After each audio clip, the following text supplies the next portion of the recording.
Para sa akin, mas gusto ko yung sibuyas. Bakit? Kasi sa tingin ko, ito yung tamang pagkakakilanlan para sa mga PLMer. At dito na rin tayo nakilala sa sibuyas na to. At kung papalitan man ito na sa Rizal, sa tingin ko, mas makakagulo pa to sa mga taong mas nakakilala na dun sa mga taga-PLM. Para sa akin mas okay yung sibuyas. Kasi dun kay Rizal, meron na siya sa Luneta, so bakit nyo ba i-invite nyo sa atin? Yung para naman sa atin, sa school natin, yung magre-represent sa school natin, which is yung sibuyas, kasi nag-aalam tayo para, we are hungry for knowledge. Yun lang. Para sa akin yung Rizal, kasi ito nagsisimbolo ng, di ba ito yung pambansang bayani natin, saka ito yung nagsisimbolize na yung mga PLMer matalino. Rizal. Mas gusto ko yung sa Pasad yung sibuyas kasi mas maganda siya tignan pag sa Malaywan. Siguro for the Pasad, it's much better if yung sibuyas yung lalagay. Kasi kung si Jose Rizal, we're not hindi naman tayo yung Jose Rizal University to put Rizal in front of our school. Siguro yung sibuyas nga kasi it symbolizes the passion, the burning passion of the PLM students to learn and excel in their craft or in their skills or whatever.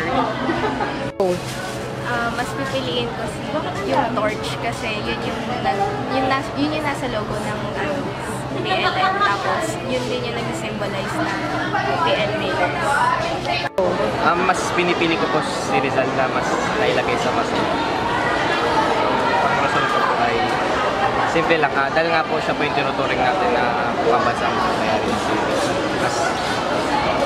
Mas nabibigyan po ng parangal si Rizal. Para sa akin po, gusto ko po yung The Flame.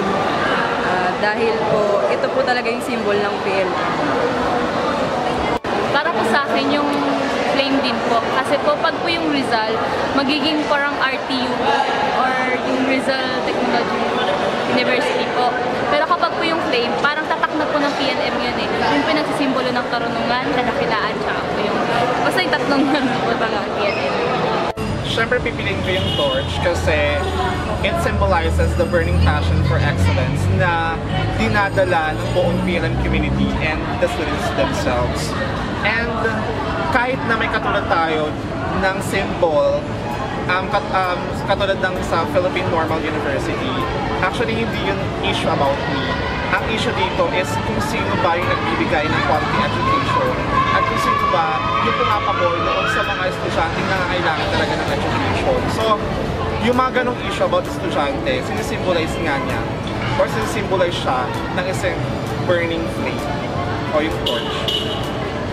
So, tingin ko po, mas tama na yung sibuyas sa ilagay dyan kasi pag dumadaan yung ibang tao, tapos Rizal yung nakita nila, hindi naman, yun yung naalala nila about sa PLM, hindi naman yun yung symbol ng PLM dapat.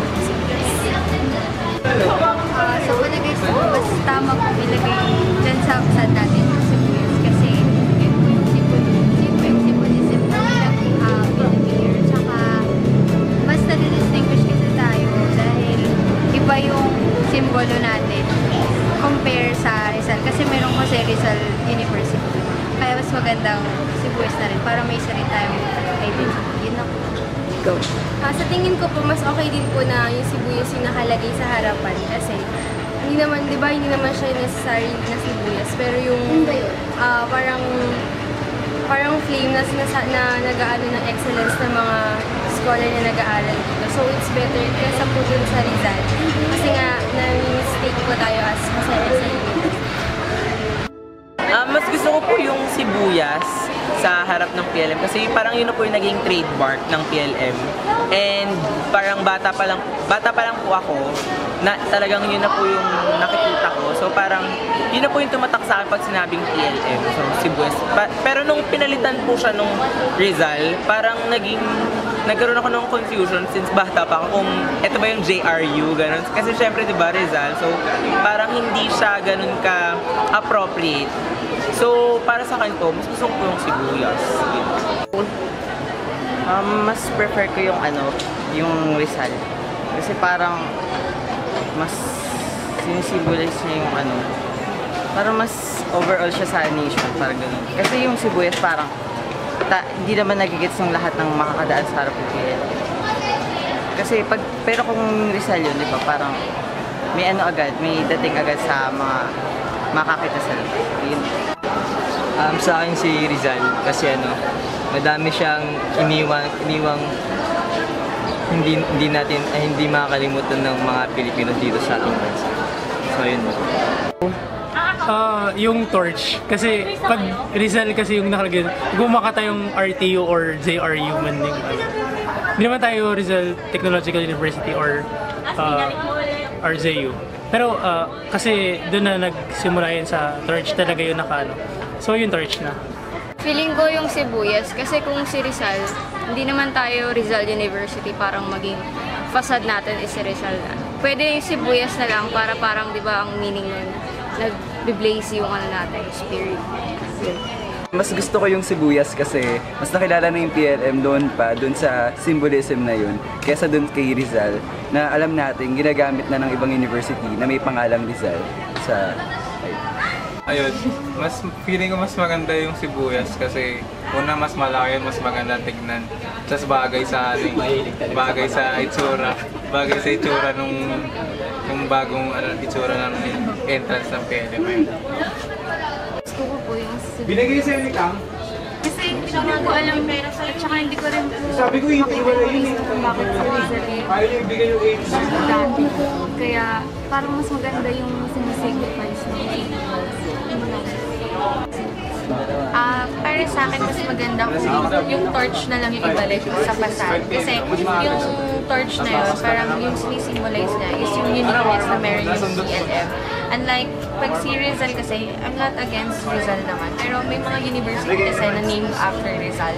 Mas magandang, sila yung maglalagay doon sa facade nila. Pero sa atin, to have our uniqueness para mas madaling maalala as a trademark ng PLM, mas maganda yung torch. Para sa akin yung torch kasi sa tingin ko yun talaga nagsisimbolize sa pamantasan.